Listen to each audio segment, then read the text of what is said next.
Saúdo a todos os irmãos que estão agora vendo este vídeo. Que a graça e a paz de Deus estejam com todos nós até o fim dos tempos. Caros irmãos, nesta aula e do outro domingo, estaremos tratando dos batistas e a reforma protestante da Inglaterra. E antes de iniciar o assunto, vamos ler os seguintes versículos bíblicos. Mas Deus escolheu as coisas loucas deste mundo para confundir as sábias. E Deus escolheu as coisas fracas deste mundo para confundir as fortes. E Deus escolheu as coisas vis deste mundo e as desprezíveis e as que não são para aniquilar as que são. 1 Coríntios capítulo 1, versículos 27 e 28. Aqui está a Inglaterra, em laranja. E a Inglaterra, ela está aqui, localizada em uma das ilhas britânicas. A Inglaterra é um país insular. Com isso, explica-se muito a postura que até hoje os ingleses eles adotam. Os ingleses, eles são muito isolacionistas. Os ingleses, eles são muito resistentes a influências estrangeiras. Isso é um aspecto que, querendo ou não, vai ser muito bem explorado na reforma protestante inglesa. Como um precursor da reforma, destaca-se John Wycliffe. Como diz aí, ele viveu em 1325 a 1384, em pleno século XIV. John Wycliffe, ele, querendo ou não, ele lançou a discórdia. Ele lançou aquela discórdia necessária para quebrantar o quê? O prédio do dogma, aquele dogma, aquela verdade que não encontra suporte na Bíblia, mas é imposta aos homens e era imposta pela Igreja Católica. Esse foi o papel de John Wycliffe no século XIV. Bem, destacando as teses de Wycliffe, a primeira é do senhorio divino e do senhorio civil. Foram dois livros. Basicamente, a ideia de Wycliffe é que Deus, ele tudo criou. Então, tudo pertence a Deus.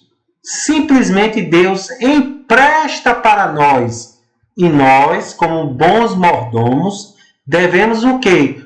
Fruir o gozo desses bens, mas tendo ciência de que eles pertencem a Deus.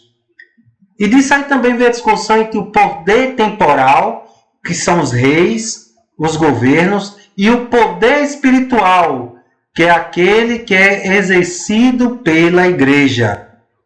Bem, Wycliffe entendia que a igreja não poderia se impor sobre os governos civis, principalmente quando o seu líder, o Papa, não demonstrava uma conduta que satisfizesse plenamente a vontade de Deus.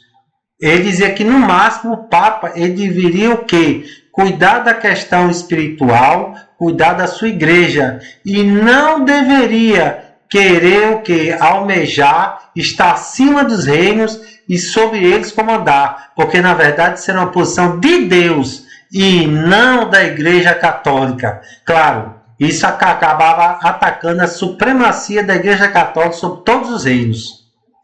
Um segundo ponto definido por ele é que as Escrituras são a principal, mas não a única fonte da vontade divina.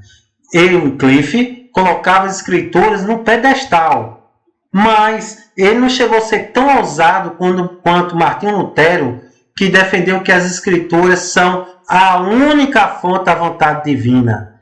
Ele, Wycliffe, aceitava que as interpretações dos patriarcas da igreja, de doutrinadores que seguiram, também eram fonte da vontade divina. Ele, Wycliffe, entendia que a igreja é a reunião daquelas pessoas predestinadas por Deus à salvação. Isso lembra um pouquinho o quê? A visão calvinista. Mas ele também dizia que o cabeça da igreja era quem? Cristo.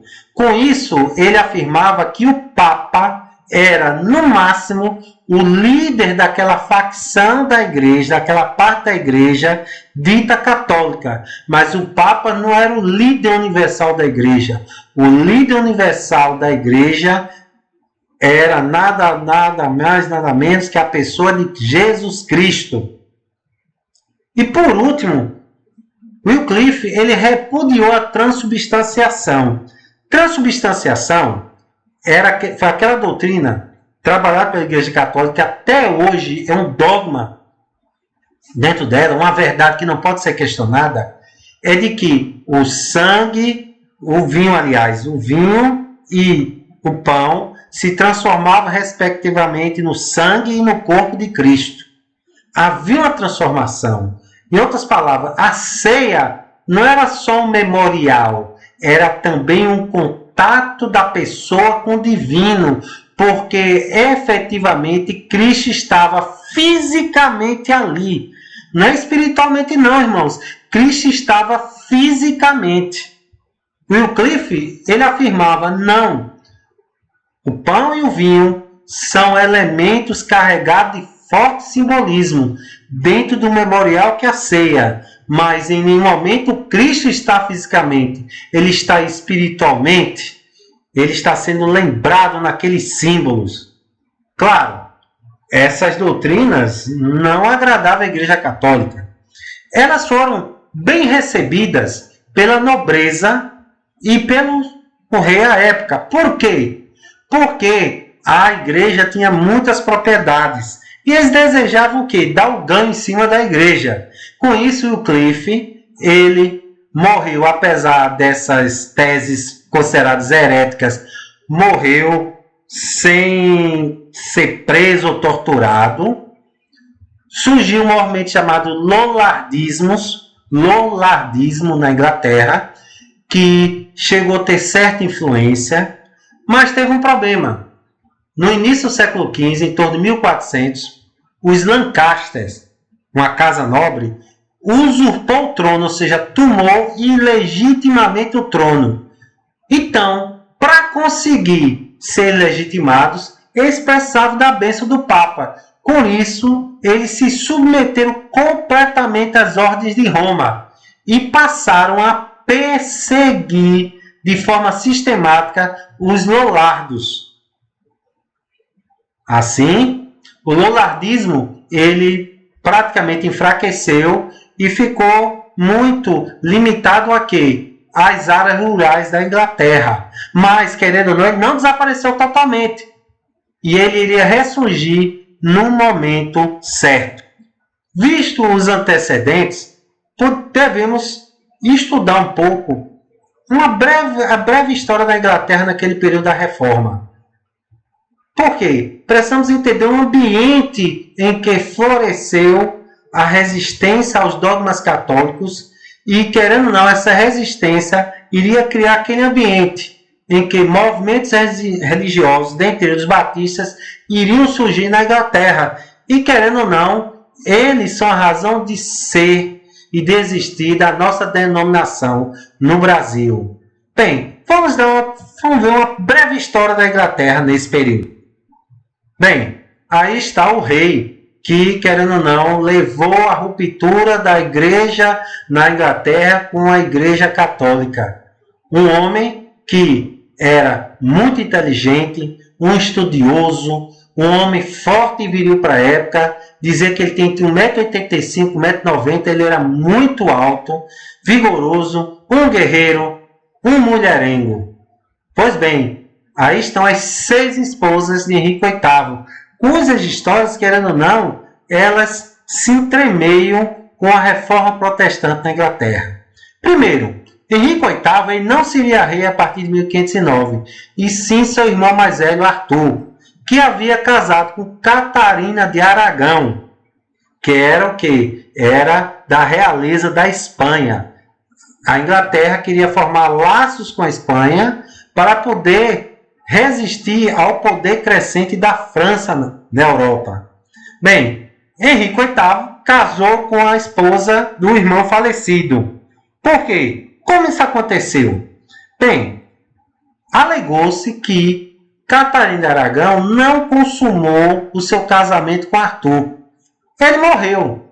Assim como não consumou, ela era virgem. Se ela era virgem, poderia casar novamente, porque o casamento inicial dela seria anulado por falta de consumação. Bem, o Papa concordou. Questão política. Queria agradar o poder crescente da Espanha. E Henrique VIII casou com Catarina. Infelizmente, dos 6 filhos, apenas um sobreviveu. E era mulher, que era Maria, filha de Catarina e Henrique VIII. Isso trouxe um problema para Henrique VIII. Por quê? No século XV, entre 1454 e 1484, 30 anos, a Inglaterra sofreu uma guerra civil muito violenta, uma guerra em razão da sucessão ao trono. Henrique, ele entendia que se não tivesse um filho varão, haveria a possibilidade de que novamente uma guerra civil irrompesse na Inglaterra, uma disputa pelo trono. Então, ele ficava ansioso, ele precisava desse filho varão. Unindo essa obsessão da parte dele, aconteceu que ele conheceu Ana Bolena. Lá para 1527, 28, ele conheceu Ana Bolena, uma jovem muito bonita, por ela se apaixonou perdidamente. Aí vem aquela história. Com a fome, a vontade de comer. Ele precisava apenas se divorciar de Catarina, casar com Ana Bolena e com ela, quem sabe, ter o desejado filho.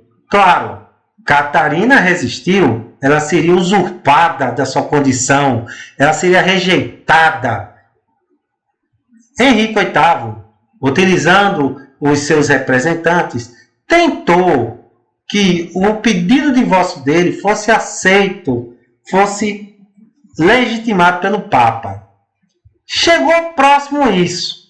O problema é que Catarina de Aragão tinha um sobrinho chamado Carlos V, que era rei da Espanha e o rei do Sacro Império Romano Germânico, que dominava a parte central da Europa e tinha tropas às portas de Roma. Claro que o sobrinho não ia deixar que a sua tia fosse repudiada. Assim, o Papa Clemente recuou e não concedeu o divórcio. Extremamente irritado, Henrique então começou o processo de afastamento do senhorio de Roma, para que pudesse assim o seu desejo de casar com Ana Bolena e ter um filho homem fosse plenamente satisfeito. Mas o desejo de Henrique de se separar da igreja de Roma, ter uma igreja em que ele pudesse obter o divórcio na Inglaterra, não podia acontecer pelo simples desejo dele. Deveria haver o quê? Elementos que sustentassem, apoiassem o desejo dele. Existiam, primeiro, como nós vimos antes, existia o lollardismo. Apesar de muito perseguido, o lollardismo ainda existia na Inglaterra. E na época do reinado de Henrique VIII, ele surgia o neolollardismo. Surgiu pessoas que questionavam a doutrina da Igreja Católica, a autoridade do Papa. Então o desejo do rei poderia ter esse apoio. Segundo, o anticlericalismo. A igreja era muito rica, porque a igreja ela recebia doações de nobres em terras, dinheiro, diversas riquezas. Por quê? Porque a Igreja Católica tinha construído a doutrina do purgatório, em que as almas iriam lá para purgar os seus pecados. Só não iria para purgatório aqueles que tivessem cometido pecados capitais. Então, os nobres queriam passar o menor tempo possível no purgatório. O que é que eles faziam? Eu vou doar para a igreja vai conceder o perdão. A igreja na pessoa do Papa. Então a igreja ficou extremamente rica.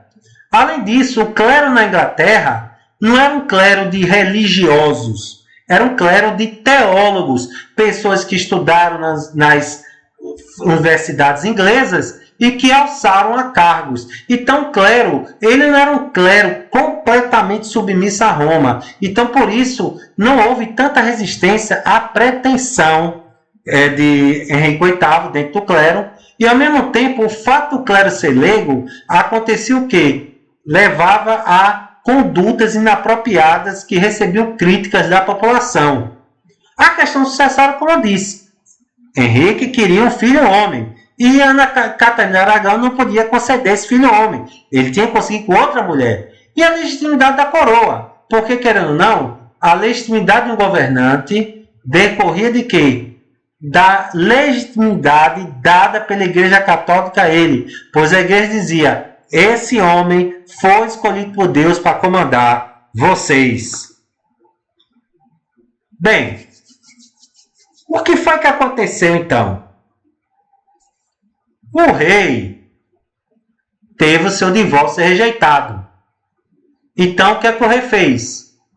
Com a ajuda de um personagem que vamos estudar agora mais detidamente, ele começou a aprovar leis no parlamento que, pouco a pouco, foram criando a separação entre a Igreja Católica na Inglaterra, que iria virar a Igreja Anglicana, e a Igreja Católica em Roma. Esse aí é o homem, Thomas Cromwell. Thomas Cromwell era um jurista e que conseguiu com muita competência alçar o poder no início daquela crise entre Henrique VIII e a Igreja Católica, exatamente no início do relacionamento entre Ana Bolena. Ele tornou-se conselheiro real junto ao parlamento. E ali ele manipulou as pessoas no parlamento, fez negociatas e conseguiu que a anuência do parlamento às pretensões do rei. Em outras palavras, um homem que era considerado contraditório. De um lado, um homem de princípios, ao mesmo tempo, um manipulador que buscava o poder, foi instrumento para que leis fossem aprovadas e houvesse a separação entre a Igreja da Inglaterra e a Igreja de Roma. O primeiro passo, a submissão do clero. Em 1532 foi aprovada uma lei pelo parlamento que determinava que o clero deveria se submeter ao rei da Inglaterra e não ao Papa. Com isso, bulas papais, ordens do Papa, regulamentos religiosos só poderiam valer na Inglaterra se tivesse o consentimento do rei. Com isso, como o clero inglês era de leigos e não de religiosos, e era um clero, vou dizer assim, que era mais ligado à coroa do que a Roma, não houve grande resistência. O segundo passo foi que foi proibido pelo rei que valores, dinheiro, riquezas, as doações dos nobres, os dízimos arrecadados fossem enviados para Roma. Com isso, quebrava-se a fonte de receita de Roma que ela recebia da Inglaterra. Depois foi aprovada a lei de restrição a apelações. Em outras palavras, apelações em relação a decisões da Igreja da Inglaterra não poderiam ser enviadas a Roma sem o consentimento do rei. Entre elas, o quê? O próprio questionamento do divórcio de Henrique VIII com a Catarina de Aragão e o seu casamento, que logo aconteceu nesse mesmo ano com Ana Bolena. E, por último, a lei da supremacia do rei, em que dizia que o rei era o chefe da Igreja da Inglaterra. Olhe bem, ele não era um chefe religioso, mas quem era o chefe religioso era o arcebispo da Cantuária. Mas ele seria o chefe da igreja. Em outras palavras, não era o Papa que ditava como a igreja na Inglaterra deveria andar, e sim o nosso rei Henrique VIII. Como eu disse no início, Deus utiliza as coisas vis deste mundo, as coisas fracas, as coisas loucas, para que não que fosse o poder, a sabedoria ou a honra de algum pudesse ser explicação para a vitória espiritual, mas que ficasse realmente visível que foi Deus. Assim foi na reforma da Inglaterra. Um rei mulherengo, um rei que se deixava se tomar por fúria, pelo desejo. Esse foi o rei que foi instrumento de Deus para que se criasse ambiente para a reforma protestante da Inglaterra. E outro elemento dessa história foi Thomas Cromwell, que nós vimos, ele não era uma pessoa pura, perfeita. Na verdade, era um homem contraditório, ambicioso, mas querendo ou não, ele foi instrumento para construir um ambiente de liberdade para que a Igreja Católica não pudesse matar em seu início a reforma protestante na Inglaterra. E Thomas Cromwell, quando ele ascendeu em 1532 a primeiro-ministro, ele utilizou do seu poder para minar mais ainda o poder da Igreja Católica. Como? Vamos ver agora. Bem, quais foram as consequências? Primeiro, a autonomia da Igreja inglesa em relação à Igreja de Roma. Não se obedecia mais ao Papa. Foi uma tarefa muito bem feita por Thomas Cromwell, que, sabendo negociar com os parlamentares, conseguiu a concordância deles e, ao mesmo tempo, ele apaziguava problemas que nasciam dentro do clero. Praticamente, as notas dissonantes foram muito poucas e foram rapidamente caladas. Ele começou a promover a dissolução dos monastérios, tomava o dinheiro, tomava terras e valores da igreja, entregava ao governo e depois distribuía os nobres. Com isso, ele conseguiu o apoio importante dos nobres. Claro, se você recebe uma terra que pertencia à igreja, você não vai querer que a igreja de Roma tome novamente o poder, porque senão você fica arriscado de quê? De perder o que recebeu. Com isso, ele conseguiu um apoio forte dentro da nobreza. Uma tarefa muito importante de Thomas Cromwell foi a declaração doutrinária da reforma protestante da Inglaterra, os chamados 10 artigos. Basicamente, ele conseguiu, junto a Henrique VIII, essa concessão. Henrique VIII era um católico ortodoxo. Ele separou mais de Roma, não por questão doutrinária, mas pragmática, porque ele queria um herdeiro, ele queria resolver a sucessão da Inglaterra. Por isso, ele aceitou o quê? Essa declaração doutrinária, que, vamos dizer assim, ela não é uma ruptura com a doutrina católica, mas cria algumas separações. Por exemplo, ela dita que existiam apenas 3 sacramentos: batismo, penitência e ceia do Senhor. Os outros sacramentos, feito crisma, entre casamento, entre outros, não são nem citados nem sim, nem que não. Apenas diz, só cita esses 3. Ela determina que os santos poderiam ser invocados. Você podia orar por santo, mas não porque eles nos ouviriam antes de Cristo. Não, de maneira nenhuma. De maneira nenhuma. Era feito um exercício da fé. Mas Cristo é que veio nos recorrer. Ele não proibia a missa para os mortos. Lembre-se do purgatório, os caras ricos morriam, aí diz assim, orem, pagava dinheiro, pagava muito dinheiro para que muitas missas fossem feitas para que sua alma saísse do purgatório. Aí nessa declaração doutrinária, elas não eram proibidas, apenas diziam que as missas eram desejáveis, mas rejeitava a ideia que o Papa poderia liberar a alma do purgatório, ou seja, não era o Papa que podia conceder, era quem?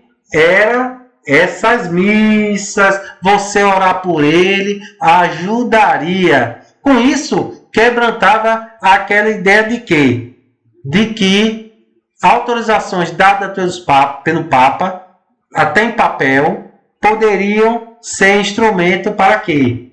Para a liberação espiritual da pessoa. Em outras palavras, as indulgências, que eram os perdões concedidos pelo Papa e que religiosos percorriam a Europa para vender esse perdão, eram completamente rejeitados na Inglaterra. Com isso, quebrava-se um poder que a Igreja Católica pudesse ter sobre o povo inglês. Ele foi o primeiro a estimular a tradução da Bíblia em inglês. Em 1537, saiu a primeira versão da Bíblia em inglês. Com isso, Thomas Cromwell foi instrumento para que a palavra de Deus fosse disseminada entre as pessoas leigas. Thomas Cromwell, ele aumentou mais ainda seu poder. Tudo ele se fez que ele aumentou o poder. Conseguiu que fossem aprovadas as leis que autorizavam Henrique VIII a se divorciar e casar com Ana Bolena. Quando Ana Bolena teve o nascimento de um filho natimorto e depois só gerou apenas uma menina, o rei Henrique VIII se cansou dela e começou a perseguir outros rabos de saia. Thomas Cromwell foi o cara que entrou com acusação contra ela de que ela havia traído o rei e a conseguiu sua condenação, o divórcio do rei em relação a ela e depois a execução dela. Logo depois, o rei casava-se com Jane Seymour. Essa Jane Seymour foi que deu à luz ao filho varão tão desejado por ele, que ia ser Eduardo VI. Contudo, ela morreu 12 dias depois do nascimento ao filho do rei. Aí, o Thomas Cromwell tentou o quê? Fazer com que ele se casasse com a quarta esposa dele, Ana de Cleves, que era protestante. Esse foi o problema. Ana de Cleves, ela era feia para os padrões de Henrique VIII. Ele não se satisfez nem um pouco com ela. É tanto que ele a repudiou, não consumou o casamento e diz: arranje-me o divórcio dessa mulher. Com isso, como ele havia indicado aquela mulher para o rei, ele começou a perder poder. E lembre-se, não existe poder vago. Se alguém perde, outro vai assumi-lo. E com isso, Thomas Cromwell perdeu poder e depois acabou sendo preso, acusado de traição e executado.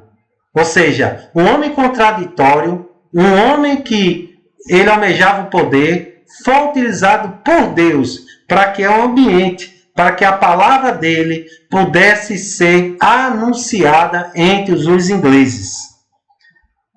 Como eu disse antes, Henrique VIII, ele era um católico ortodoxo. Ele não queria ruptura com a doutrina católica. A maior concessão que ele fez foi aquela chamada Lei dos 10 Artigos. Mas logo depois da morte de Cromwell, ele fez o quê? A Lei dos 6 Artigos, que a lei era uma lei que praticamente era um passo para trás. Era um passo para trás. Ela novamente adotava doutrina da Igreja Católica, não toda, e determinava que aquela pessoa que negasse a doutrina da transubstanciação deveria ser executada na fogueira como herética. Por quê? Henrique VIII não queria melindrar o Papa. Ele queria manter um equilíbrio de poder tanto contra a Espanha quanto contra a França. Então ele deu esse passo para trás. Isso prova que em nenhum momento ele foi movido por questões doutrinárias, mas por questões políticas e de cama, que ele foi o protagonista da reforma na Inglaterra. Com a morte em 1547, o seu filho Eduardo VI assume o trono. Tá aí, esse rapaz da esquerda, Eduardo VI. Eduardo VI só teve um reinado de 6 anos. Quando o pai faleceu, ele só tinha 9 anos. 9 anos só. Ele, na verdade, não assumiu de cara. durante os 2 anos, 1547 a 49, na verdade, quem exerceu o poder foi um conselho de tutores. E um dos membros desse conselho de tutores, também movido pela ambição pelo poder, ao mesmo tempo movido talvez por um medo que a Igreja Católica viesse novamente tomar o poder na Inglaterra, ele radicalizou o movimento protestante na Inglaterra. Aqui está ele, é o Duque de Somerset. Ele, em 1547, como elemento de poder dentro do Conselho de Tutores do rei, ele começou a introduzir reformas mais radicais. Quais foram? Bem, a primeira, a Lei dos 6 Artigos foi revogada. Com isso, voltou-se aquele ambiente de maior liberdade religiosa dentro da Inglaterra. Segundo, extremamente importante, ele removeu toda proibição ou limitação à impressão e estudo e leitura das escrituras. Lembre-se, Thomas Crowell, ele estimulou a primeira tradução em inglês da Bíblia. Ele estimulou o quê? Que os religiosos estimulassem a leitura da Bíblia pelos leigos. E é que até um leigo deveria ver uma vez por semana e lá no púlpito ler um trecho da Bíblia. Mas Duque de Somerset não. Ele eliminou qualquer proibição. A Bíblia poderia ser impressa, disseminada, vendida, estudada, lida, sem qualquer limitação. A liberdade religiosa começava realmente a aparecer. Com isso, com a palavra de Deus disseminada, ficava muito mais difícil o retorno à época anterior. E ao mesmo tempo começava a criar aquele ambiente em que novas doutrinas realmente amparadas na Bíblia, entre elas a Batista, pudessem surgir. Ele promoveu o último grande confisco de propriedade da igreja de ordens religiosas. Com isso, em termos patrimoniais, financeiros, a Igreja Católica da Inglaterra passou a ser praticamente irrelevante. Em 1549, para tentar promover uma uniformidade no culto, para realmente disseminar a mudança, ele estabeleceu o livro de orações, que era uma espécie de livro de culto. Ele retirava algumas coisas que eram realmente puramente católicas, por exemplo, a oração pelo Papa, mas mantinha outras, por exemplo, mantinha a oração pelos mortos, mantinha, por exemplo, a cerimônia de exorcismo durante o batismo. Ou seja, era um livro que tinha uma mistura de elementos católicos e elementos da religião anglicana que aparecia. Mas, querendo ou não, era um passo. Ao perder poder, em 1549, praticamente não há nenhuma alteração no panorama da reforma protestante da Inglaterra. Até que, como nós vimos, Henrique VIII teve um filho, Eduardo VI, teve uma filha, Maria, com Catarina Aragão, e teve Isabel com Ana Bolena. Eduardo VI morre em 1553, com pouco mais de 15 anos, provavelmente com tuberculose. Isso teria uma repercussão, porque a sua filha, Maria I, iria assumir o trono. Bem, a pessoa central, a figura central, está aí, Maria I, 1553 a 1558. Católica fervorosa. Isso seria um problema para a reforma protestante da Inglaterra. Bem, qual era o problema de Maria? Maria I, né? Maria I era católica. Então, tudo aquilo que havia sido feito era algo horroroso para ela. Horroroso.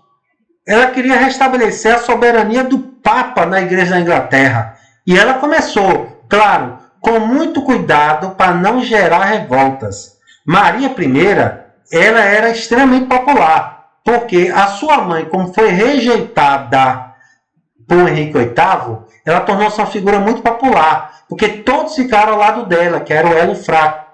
inclusive a sua filha, que também passava a ser prejudicada na questão da sucessão. Então, Maria, ela subiu com muita popularidade. E com isso, com muito cuidado, ela pouco a pouco foi revertendo as mudanças promovidas por Eduardo VI, através da figura do Duque de Somerset, e também por Thomas Cromwell.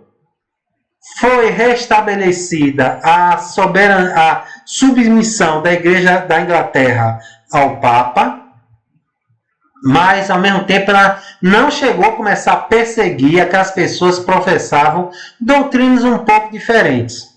Tudo mudou quando ela se casou com Filipe, o príncipe da Espanha. Ela casou completamente apaixonada por ele. Ele foi para a Inglaterra.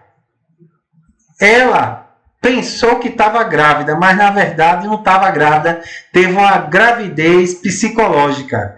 Ela não conseguia engravidar. Filipe, que não amava, veio apenas para cumprir uma obrigação real, retorna para a Espanha. E ela, desesperada, assim como o pai, ela pensou, olha, é porque eu não estou conseguindo purificar bem a Inglaterra. Eu estou permitindo que a heresia esteja aqui. Assim, Deus não está me abençoando. Ela começou a perseguição aos líderes daquelas facções que lutavam contra o domínio da Igreja Católica. E ela começou a matá-los. Com isso, ela ganhou o epíteto de Maria I Sanguinária. Ao morrer em 1558, passando o poder para Isabel para os ingleses, Isabel para nós, e que cujo reinado vai descortinar a segunda fase mais importante da reforma protestante inglesa, que será tratada na próxima aula.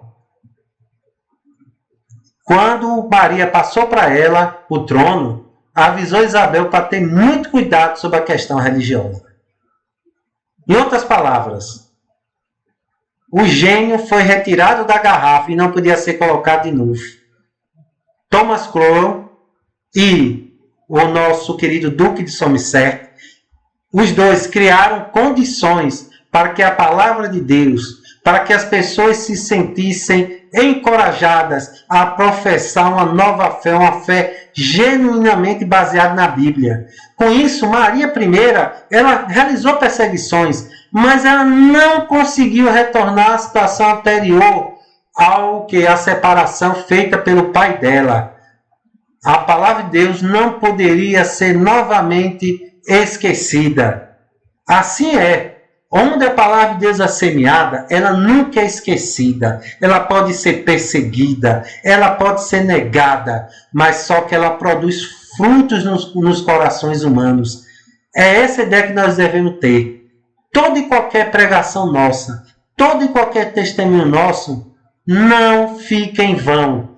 Aquela pessoa retém, ela não pode aceitar, mas só que ela perde diante de Deus o quê? A questão da inocência, não sabia que estava pecando. Ela, ao mesmo tempo, ela ganha algo que a incomoda, porque ela sabe, ela passa a ter consciência do que está fazendo, não agrada a Deus. Assim deve ser o nosso papel. E também entendermos que no curso da igreja, assim como da reforma protestante na Inglaterra, Deus utiliza os mais diversos instrumentos para a propagação da fé. Inclusive homens que, mesmo movidos pela luxúria, pela ambição, eles acabam sendo instrumentos de Deus.